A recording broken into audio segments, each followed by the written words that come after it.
Greetings, beautiful people. My name is Simon Javan Okelo. I am the CEO and the founder of Madaraka Festival. I am also the host of Madaraka Festival podcast. Today's episode is recorded live and direct at the Seattle Drum School of Music.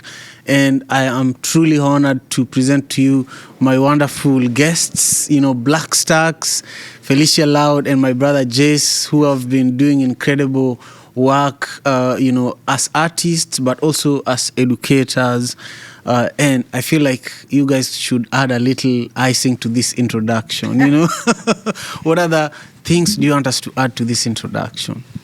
Well, thank you for having us, first of all. And it's been a while. And so it's really good to be reigniting what was done a while ago. Yeah. And so just excited for what's to come next. That's about it. Fantastic. We are Black Stax, live in Seattle, from Seattle, Washington. Hopefully the world gets an opportunity to hear a little bit about us, about our journey, about where we are, where we're going, and our excitement to be involved with the Madaraka Festival one more time. So it's a pleasure to be here, and we're ready to get to Staxing. Perfect. I would love for you both to reflect on, a time when you are like 5 to 10 years and share with us some of the colors, some of the sounds, and some of the smells that influenced who Black Stax is today. Well, I'll start that. I grew up in a home that was very loving of blackness. And so when I say loving of blackness, I'm talking about all elements of blackness. Our struggle, our survival, our history, our future, and the present. And so growing up on Sundays particularly, I would hear this music in the mornings, like 5, 6 o'clock in the mornings. And you wake up to a smell of grits and eggs and sausage. And you'd hear this Ohio Players or Nancy Wilson or Earth, Wind and Fire just playing through these, or, even some blues, but you would hear the sound in the morning, and that's what would wake you up to get to work, right? To get something to eat, but also to get to work. Yeah. And so for me, I just always remember the grits and the eggs and the toast and the sausages, and the smell of pine sol on the floor, right? From my mom doing the cleaning and saying, "Get up, now you got work to do too." And, so you hear the laughter and you will see these beautiful colors in Seattle, Washington. You see greens and browns, whites and oranges, depending on the time of year, right? But it was always green. Always green, blue skies if they're not cloudy, right? And so the beauty of that was very shaping, And then I also want to end with saying, and the rain. Some days you'd wake up and just hear the rain against the window. And what a beautiful rhythm rain gave to me. And made me feel like there was a settling thing happening in my home. So that's how I grew up. Amazing. Let's hear from Felicia. So it's funny because pine sol was one of the things that I was thinking of, when I would wake up, particularly on Saturdays, during the week, going to school. That age what you mentioned between 5 and 10, going to school, didn't smell too much breakfast. I would eat breakfast at school. So it was by the time I got there, and it would be the oatmeal that they would have. Even the freshness of opening up milk, which has a scent to it. It's light, but opening milk for cereal, and sounds on the school bus.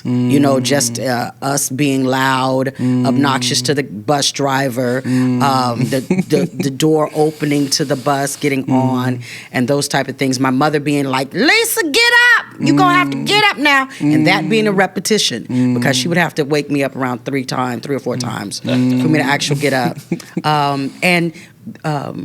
sounds on Saturday mornings would be particular. My mother liked Dionne Warwick. She liked Marvin Gaye. She liked, and I do too.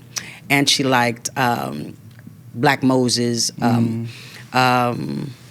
And just with going outside, I would always go outside. After school, finish homework, Saturday and Sunday, get outside. It was one of those things where where now it's not as common. But on Saturdays and Sundays, your parents would be like, it's sunny outside, go outside. Or it's raining, go somewhere. But you're going to have to get out the house. Because I would be bothering her or by not doing anything, right? So get out the house. And people had there were a lot of, since you had mentioned colors, there were a lot of people that had wonderful flower gardens, and there would be purples, was a really distinctive color, and like Jace was saying, the greens and the blue sky, and just the color of the grass coming through the concrete. So it was just, those are my memories. Yes. Did I do smells? The pine sol. That was distinctive. They're distinctive Seattle colors that you don't see anywhere. Even the way the sun shines in Seattle, it hits different, That's it. It is. It does. Feels different on the skin, too. I love that. Since I came to Seattle, I moved here in 2010. And almost in the same year, I first came here in 2009 to visit, and I was doing fundraising work for a big NGO in Africa. I was working in like 7 countries around Africa. So I would come to the US to go to different states, visit different people to fundraise, like donors. I would go to Wall Street, Salt Lake City, Alaska, Vegas. So Seattle was one of my stops. This is before I moved here. Okay. Then in 2010, now when I moved here, I almost immediately, when I began researching Seattle artists and people I should meet, Black Stax came up, Nice. All right. Yeah, and then you guys you had a show at Triple Door. Beautiful show, You guys were all dressed in white. Yes. I don't know if you remember that. Yes. Yeah. So take us back from this moment where you guys were on stage at Triple Door to where it all began. And where things are now for Black Stax and where things are going. Oh, wow. Okay. That's a great memory. I know, right? That's a great memory. Triple Door is a solid space. It's a good place to capture an artist for the first time. Really great space. As far as how we started over our love and respect of one another's creativity. The beauty of listening to a Felicia Loud song and what it meant to your soul and your spirit. Her listening to these MCs busting off these hardcore raps about love and peace and unity, but doing it in a way that represents also the streets, represents the underground sound of what hip-hop was and how we came together. But we sat down one day and we had a meal, right? You're talking about food and smells and sounds. I was talking to Felicia and I said, hey, we need to talk about something. She said, well, you got to come over and have a meal with me and break bread. And so we were able to break bread together, and, that smell of some really good Chili. I was about to say something else, but that really good garlicky smell and, all these seasonings, and, it was really great. And sat down and we actually watched a movie about Stax Records and their contribution through music to people that were in the middle of a struggle, an uprising, an awakening, if you will. And that was very motivational, because the first time Felicia and I really talked about music was about what happened in Louisiana with Hurricane Katrina. So prior to us ever coming together as a group, we were concerned about us as people, black folks, what was happening, Hurricane Katrina, how we were being treated, how the people were being left behind. And that just kind of resonated with us. And so from that, we had a meal of chili. The chili was really good. It was funny because Felicia knew that I was a meat eater. We were just talking about meat and all that. And so was my partner, Silas Black. And she got us, right? She got us really good because it was a vegan chili that had tofu and all that. We thought we were eating, some really good meat. And but the food was fantastic. Yeah. And we sat down and we just talked. And we talked about the evolution and elevation of art. Yeah. Us getting older. What does that mean? Yeah. What is our contributions back to art? How do we stay relevant? Yeah. How do we continue to stay engaged? Yeah. How do we continue to make contributions that will help? And we found that in combining our sounds, it wasn't so much different about the messaging, but what people had to get used to was this unique sound that was coming from these hardcore MCs and this wonderful soul voice that was coming out of Felicia. And how would that sound together? And so we were able to honor all forms of black music that way, because we also worked with Owo Arunga, who came in on the first album, our Talking Buildings album. And we were able to have the live musicianship. We were able to have the tracks by the producers and DJs. We were able to have the MCs. And then we were able to have the songbird, right? And we created, as Felicia likes to say, we honor those that have gone before, but we want to be the first Black Stax. And so from then until now, we've established who we are through our sound, through our music, through our contribution, and now we're moving forward with new music, new journeys, new experiences that we're really excited about. I love that. And watching the documentary of Stax Records and watching these black performers, and they had a few white musicians in the band, but mainly it was black singers. And the band with Stax Records started with a sister and a brother and their nephew having the band. And then it built around the community of black artists who weren't getting played around the town. And so in Tennessee. So the wonderful thing was to watch how much pride, as Jace was talking about with the struggle that was going on, there was also this pride of like who we are and what we have to give. Because Rufus Thomas has said on there, I had a talent and I couldn't get it out there because I was being stopped. And so now what does that mean for them to be able to pass it on and go, we weren't stopped and we're going to give you. Like when they did a concert for $1 in, that was in California though, right? That was in LA for $1, and all these people came out, and it was 67 or something like that when there was a riot. I think it could have been after King had passed, and it could have been for that. I think that's what it was. But everyone had came out for that. Don't quote me on that one. But everyone had came out for that $1 to celebrate. So in the midst of struggle, in the midst of Hurricane Katrina, in the midst of losing of lives, there is this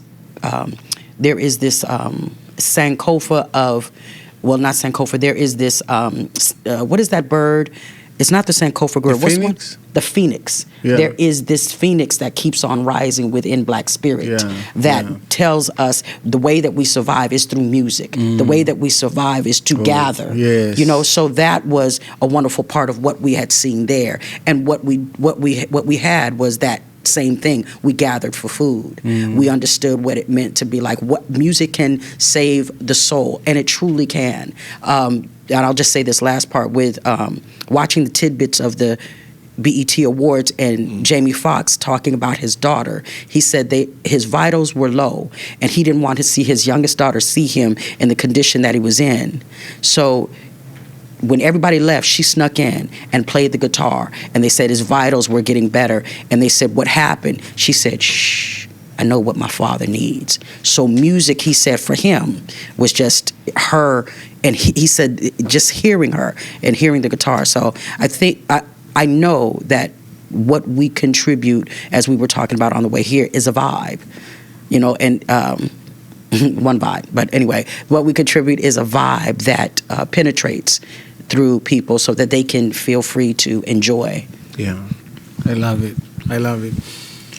Well, when you think about it, you guys have also been very influential, not only as, the message of your music and the shows you've done, but you've influenced not only artists but poets. There are a lot of kids that are graduating from, from the residency program that you are part of.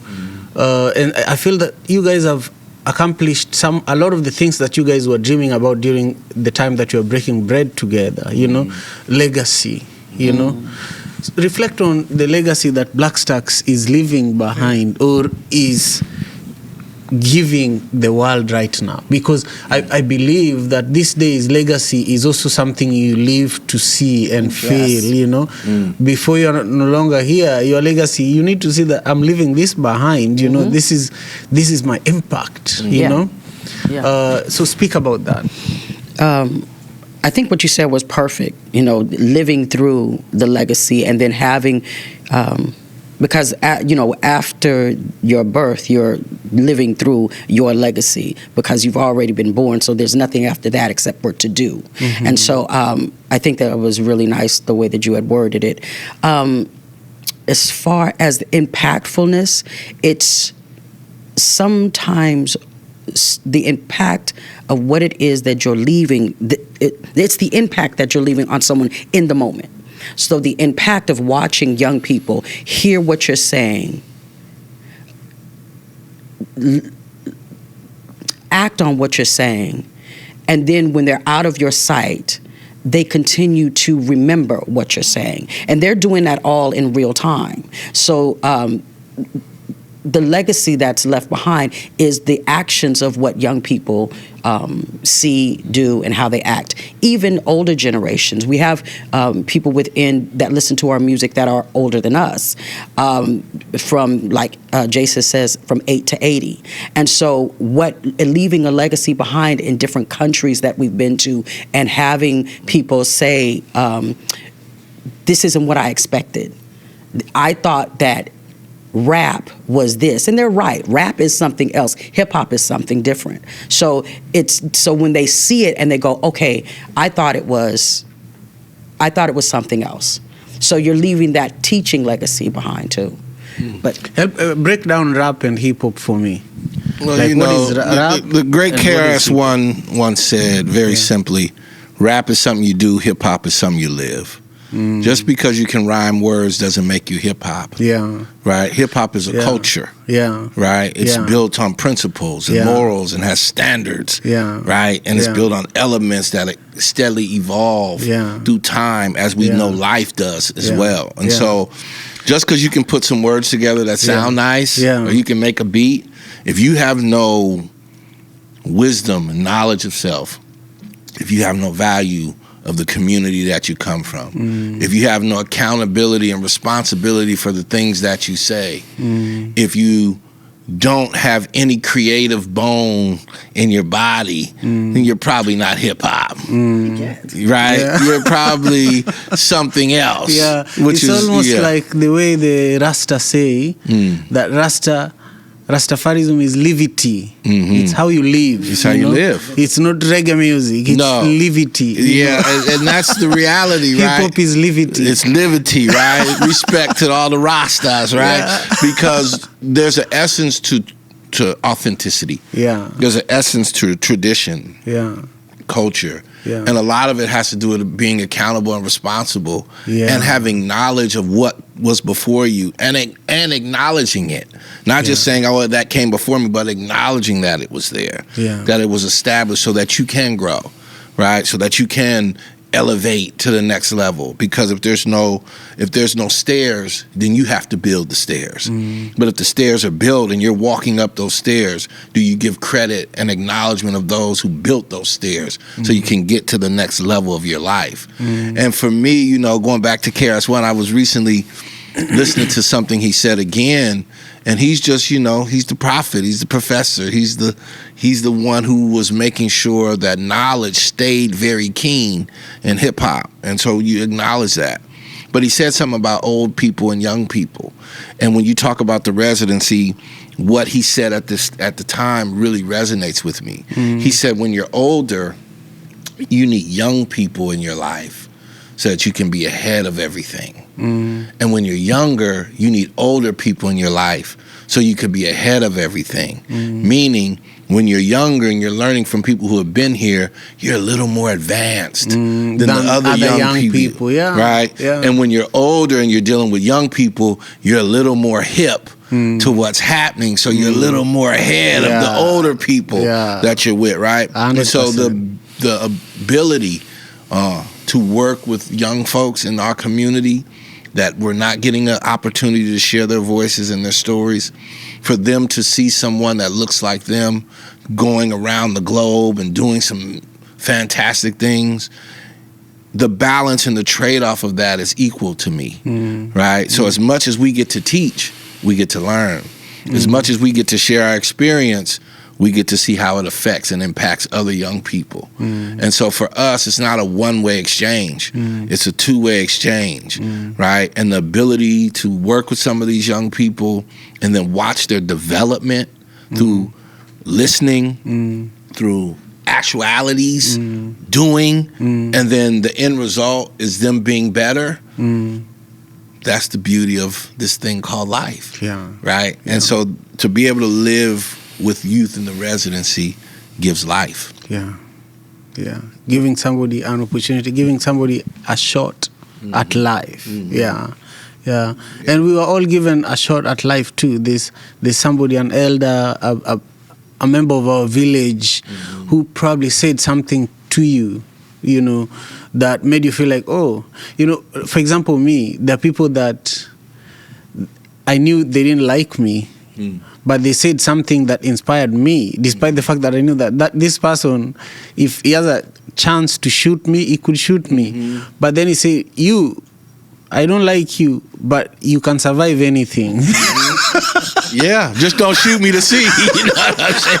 I'm not trying to survive that, but you're right. That's then they get so mad that they let you discover what they think about you. You know, you're like undefeated. They're like, I hate you so much, but I know that you'll be okay, you know? And so they leave you alone, you know? And so for me, as a kid that grew up primarily with my mother, and my mother was a hustler, you know? So even she was a second wife in a polygamist marriage. So we were almost always disadvantaged, you know? But she was fighting as like a man, you know? But also we were fighting together with her, you know? So the things that I was exposed to as a kid are very different from what my friends were exposed to, you know? The kind of resilience I have and the patience and the waiting, you know, is just at a different level, you know? Anyway, so speaking about the waiting, I want us to talk about Madaraka Festival, you know, because I've done this for 11 years and it's been a lot of work and a lot of sacrifices. And when I think about the first year when I did it, I remember you being involved and helping make it great. And now that we are in year number 11 and next year the World Cup is coming to Seattle, I'm really excited to have you guys be on the Madaraka stage. And I really feel honored that we have an opportunity to even talk about it before it happens.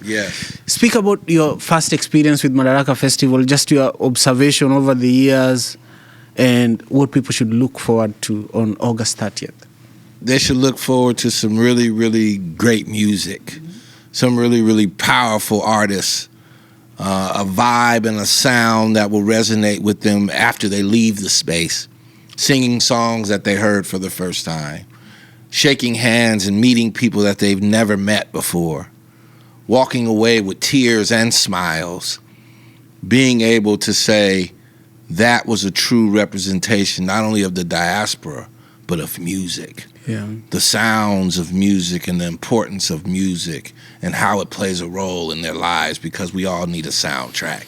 So get ready for a soundtrack of life as you come to Madaraka. And for us, for me and us, I think the honor is being tied to the continent, tied to Africa.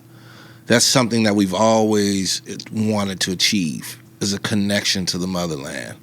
through our music, through the works, through our creativity, through the things that we've been blessed with. And so being able to be on a stage with many different elements and countries that are in this beautiful continent is something that is powerful, and it's done here in Seattle, Washington. So when it was done 11 years ago, the thing that I remember the most is that we were the first act to touch the stage. After the introduction, the first song was "I Love My Life." I love my life. By I Felicia even Loud. remember it. Ding, It was going, you know. I love my life. My you know what I'm life. I saying? remember. And so it's like, what a way to start a festival Yeah. of talking about loving your life. Yeah. And the things that you went through in life never stopped you from loving it. It just gave you what you were talking about. Yeah. An understanding of my role in it, Yeah. my patience, Yeah. my beliefs, my understanding, Yeah. my time. And so being a part of it now is just like bringing it back, right? The ability to once again be a part of something that's bigger than self, bigger than ego, and it's going to speak to so many people in the audience, whether people are there for the rap, whether they're there for the musicality, whether they're there for the song, whether they're there for the poetry, whether they're there for the dance, whether they're there for the fashion, whether they're there for the food. They're there, and we're all in one space together, and we get to exchange through the creativity of music. I love it. So it goes back to what you were talking about in terms of a legacy. You know, you're living through your legacy, the struggle of what you were talking about with your mother, and how, you know, just moving forward, the continuation. Congratulations on 11 years. Thank and you. so, you know, that continuation of what you're seeing, your vision being, and living through your own legacy, and then having people that are with amongst you as you do it, young, old, in between, and just with, you know, all of those memories of what people will leave with, and I'll start with what Madaraka means, just what it means in terms of defining it, how the experience of what it was when performing, and it was live. Like, you know, you look at concerts, now people can look at concerts and they'll be like this. And they're looking at a concert through a lens that is not their own eyes, but a concert through a lens that is a telephone. And so, but then it felt more live because there were people that were watching the show. They were just there and involved. And so Madaraka means this liveliness, this, you know, joyousness of being together, this sound that everybody was clicking together to make sure that that not only, which is not a egotistical thing, not only that you shine in your independence, but you live through, which is a strange word, but you live through the camaraderie of what everybody is bringing, and everybody brought a cohesiveness, you know, that very first time. And so I'm hoping, like that first time, and I'm quite sure with all of the things that you've been doing with the growing of the podcast, with having it done for 11 years, that it will continue to do so and just live in the new moment of what Madaraka is. And hoping that people will leave with that same experience and go, the last time I went, or this is my first time, or come on, have you ever seen this? Or come on, they got these people going on. So just that. I'll leave it at that. Yeah, I love that. Thank you both for all your love and support over the last decade, you know. I want you to take a minute and look at that camera and invite everybody who is watching today's conversation to join us on Saturday, August 30th at Pier 62. Saturday, August 30th at Pier 62, Madaraka Festival. Black Stax will be there. And many, many, many more. Come enjoy it. It should be a beautiful day, a beautiful time, a time of unity, a time of speaking together in days that are needed. We need each other more now than we've needed each other in the past decade or so because of what we are and where we are in today. So this is JC Cage, one half of that tandem, Black Stax, inviting you out to Madaraka Festival, August 30th, Pier 62. Come through and stay involved. Stay Staxing. Stay Stax. And you can find us.